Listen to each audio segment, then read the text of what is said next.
Bismillahirrahmanirrahim. Assalamualaikum warahmatullahi wabarakatuh. Alhamdulillahirabbil alamin. Puji syukur atas Allah yang Maha Esa dan selawat kepada Nabi Muhammad sallallahu alaihi wasallam. Perkenalkan, nama kami Zuhriandi. Kami mahasiswa dari Institut Agama Islam Negeri Takengon, Prodi Ilmu Al-Quran dan Tafsir semester 4.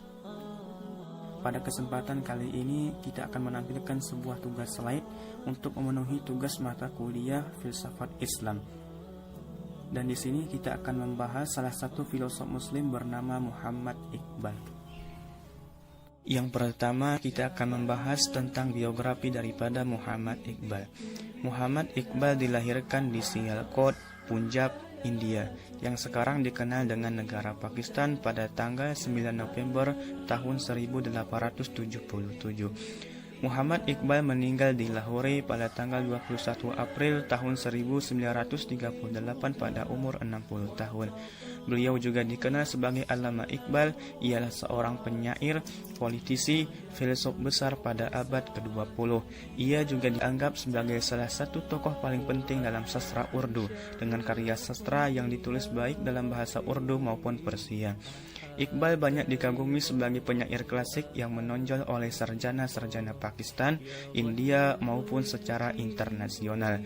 Meskipun Iqbal dianggap sebagai penyair yang menonjol, ia juga dianggap sebagai pemikir filosofis muslim pada masa modern.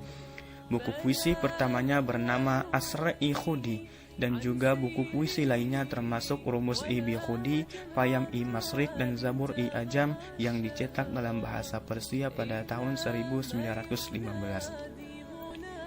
Muhammad Iqbal juga disebut sebagai Mufakir-i Pakistan, atau dalam bahasa Inggris disebut dengan The Institor of Pakistan, dan juga Hakim ul Ummat, atau dalam bahasa Inggris disebut dengan The Sheikh of the Ummah. Bahkan di Iran dan Afghanistan, Muhammad Iqbal juga dikenal sebagai Iqbal-i Lahori atau Iqbal dari Lahore, dan sangat dihargai atas karya-karya berbahasa Persianya. Pemerintah Pakistan menghargainya sebagai penyair nasional, hingga hari ulang tahun Muhammad Iqbal merupakan hari libur di Pakistan. Yang kedua, kita akan membahas tentang karya-karya daripada Muhammad Iqbal. Ada 9 karya-karya daripada Muhammad Iqbal. Yang pertama ialah Ilm al-Iqtisad, atau rekonstruksi pemikiran keagamaan dalam Islam. Karya ini merupakan karya terbesar dalam sistem pemikiran filsafatnya, yang pertama kali diterbitkan di London pada tahun 1934. Kemudian karya yang kedua bernama The Development of Metaphysics in Persia, A Contribution to the History of Muslim Philosophy, atau perkembangan metafisika di Persia, yang merupakan karya disertasi doktornya yang terbit di London pada tahun 1908. Karya yang ketiga bernama Asr-i Khudi. Karya ini diterbitkan pada tahun 1915, dan karya ini adalah ekspresi puisi yang menggunakan bahasa Persia dan menjelaskan bagaimana seorang manusia bisa mendapatkan predikat insan kamil.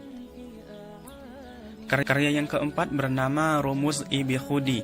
Karya ini diterbitkan pada tahun 1918 di Lahore.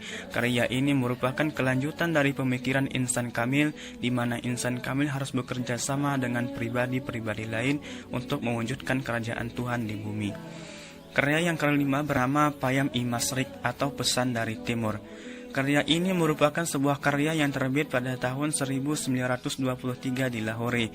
Karya ini menjelaskan cara berpikir Timur dalam hal Islam dan cara berpikir Barat yang dianggap keliru. Karya yang keenam bernama Bang-i Dewa, atau Genta Lonceng, yang merupakan karya Iqbal yang terbit pada tahun 1924 di Lahore.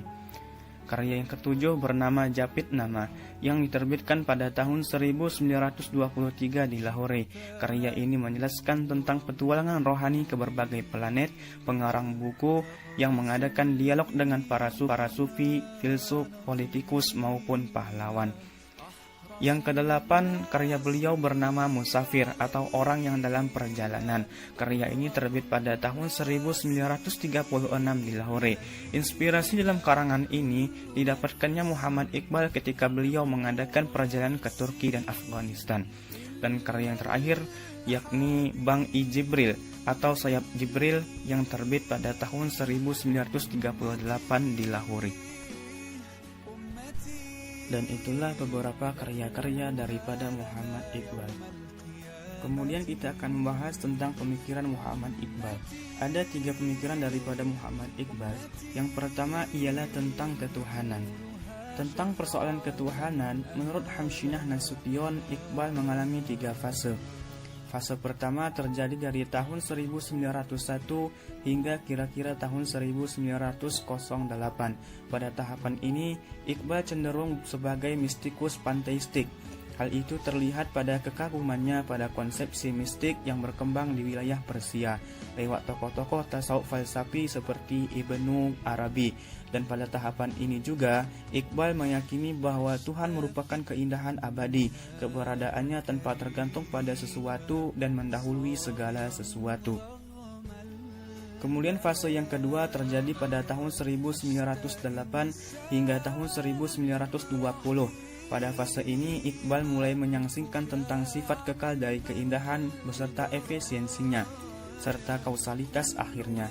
Dan pada tahap ini juga Iqbal tertarik pada Jalaluddin Rumi yang dijadikannya sebagai pembimbing rohaninya. Kemudian fase yang terakhir, fase yang ketiga yang berlangsung dari tahun 1920 sampai 1938. Fase ini merupakan pengembangan dari fase yang kedua, di mana fase yang ketiga ini Iqbal mematangkan konsep ketuhanannya. Dalam fase ini juga Iqbal berpendapat bahwa Tuhan adalah hakikat sebagai suatu keseluruhan, dan hakikat sebagai suatu keseluruhan pada dasarnya bersifat spiritual, dalam arti suatu individu dan suatu ego. Dan itulah pemikiran Muhammad Iqbal yang pertama, masalah ketuhanan. Kemudian pemikiran Muhammad Iqbal yang kedua ialah tentang ego. Ego atau khudi dalam bahasa Urdu merupakan tema yang sentral dalam pemikiran filsafat Iqbal. Khudi merupakan turunan atau bentuk kecil dari kata khuda yang berarti Tuhan, sedang khudi sendiri berarti diri, pribadi, atau ego. Iqbal mengatakan bahwa Tuhan merupakan ego mutlak atau ego tertinggi, dan dari ego tertinggi itulah ego-ego bermula.